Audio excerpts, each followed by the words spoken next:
നമ്മളൊരു 10 സെന്റ് ഭൂമി നികത്തുന്നതിനായിട്ട് മണ്ണ് എത്ര ആവശ്യം വരുന്നതാണ് നമ്മളിവിടെ ചർച്ച ചെയ്യുന്നത്. ഇതൊരു 10 സെന്റിന് പ്ലോട്ടാണ്. ഒരു 3 അടി ഹൈറ്റുള്ള 10 സെന്റ് ഉള്ള പ്ലോട്ട്. അപ്പോൾ 1 സെന്റ് എന്ന് പറഞ്ഞാൽ 1 cent is equal to 435.6 square feet ആണ് 1 സെന്റ്. അപ്പോൾ 10 സെന്റ് എന്ന് പറയുമ്പോൾ 10 cent is equal to 10 into 435.6 is equal to 4356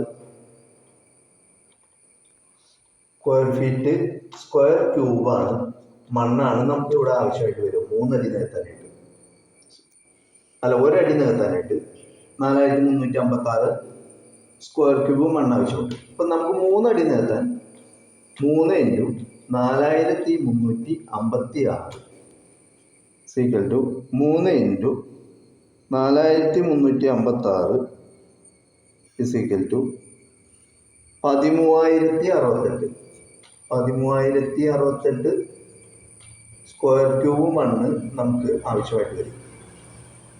ഇത് മഴയും വെയിലും കൊണ്ടുവരുമ്പോൾ മണ്ണ് ഇരിക്കും.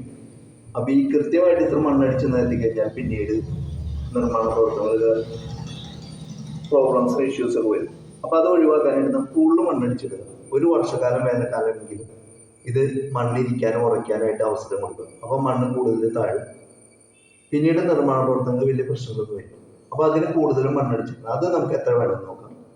13068 ഇൻറ്റു 1.33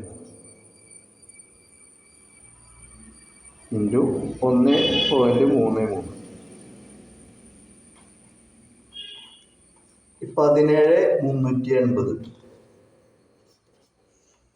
17380 സ്ക്വയർ ക്യൂബ് മണ്ണ് നമുക്ക് ആവശ്യമായിട്ട് വരും.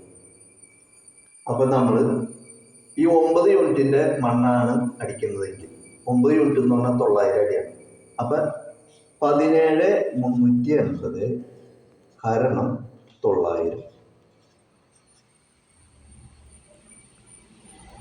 ഹരണം 900 19.3. അതായത്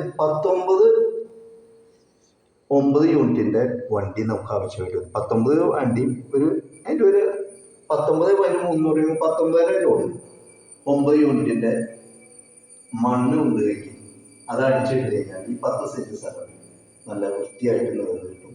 പിന്നീട്